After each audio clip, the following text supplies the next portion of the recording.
আমরা বেলপুকুরে চলে এসেছি একটা তোমাদের কাছে একটা ছোট্ট ব্লগ নিয়ে।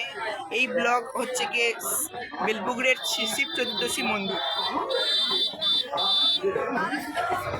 দেখা যাক, আমরা তোমাকে পুরোটা দেখাবো, পুরো সব দোকান দেখাবো, দেখুন আপনারা।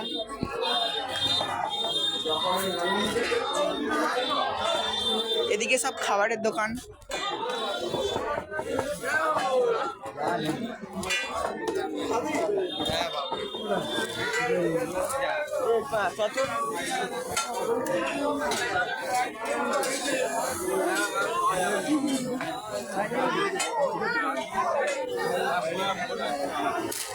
এদিকে সব খেলনার দোকান, প্রচুর দোকান বসেছে, তাই জন্য আমাদের ঘুরোতে অসুবিধা হচ্ছে।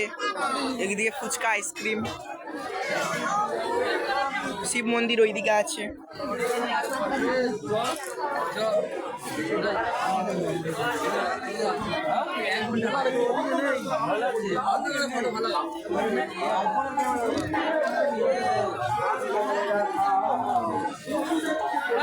চাইতে দিয়ে দিয়েছে বাঙালি।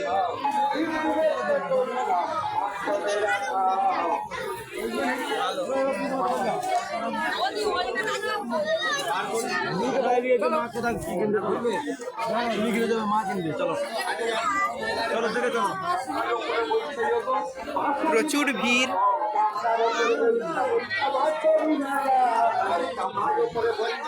এবার আমরা মন্দিরের দিকে যাচ্ছি।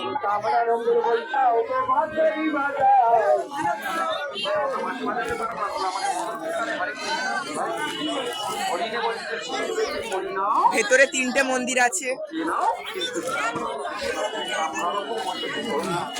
এদিকেও দোকান ভর্তি।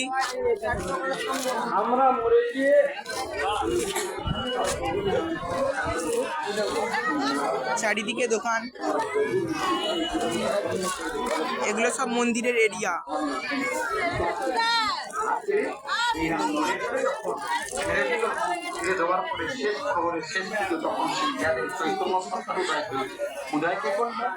আমরা এখান থেকে মন্দিরে উঠবো। সামনে যে বসে আছে ধর্মরূপী শিবের মন্দির।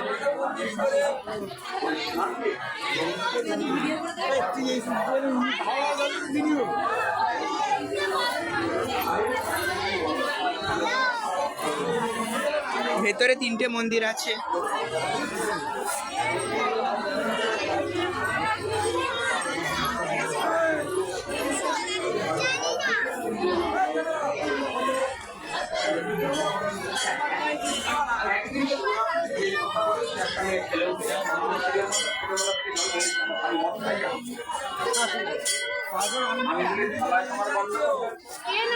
তুমি শুনে নাও, শিবের মাথা জল ঢাললে ভালো বড় পাওয়া যায়। সেটা কি হয়? শিবরাত্রি একটা এদিকে নাম কীর্তন হচ্ছে। করতে পারি, শিবরাত্রি আমি করতে পারি, একটা ছোট ছেলে করতে পারে, তবে নয়ের ওপরে যারা তারা করতে পারে। ভালো বর নয়, শিবরূপী সর্দিরূপী শিব। শিব যোগছে কার নাম? হরির নাম। সেই হরিকে যদি তোমাকে মুক্তি দেবে, পরম বৈষ্ণব চূড়ামণি তার নাম বললে কি হয় জানো? শেষের বেলায় মনুষ্য জীবনের আসল জায়গা। প্রচুর বড় এরিয়া জুড়ে মন্দির। তোমার ভেটকি ভালো হলে তুমি যেতে পারবে না।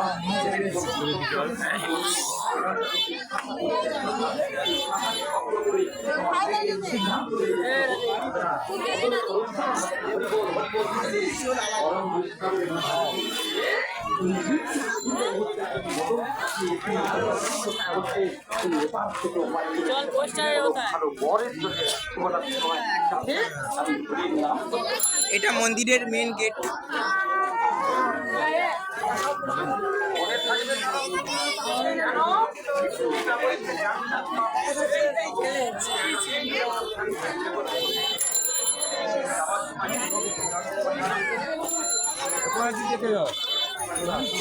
প্রচুর বড় এরিয়া। এদিকে সব দোকান ভর্তি, বিভিন্ন দোকান। এই পর্যন্ত আমাদের ব্লগটা শেষ করছি। ওকে, থ্যাংক ইউ।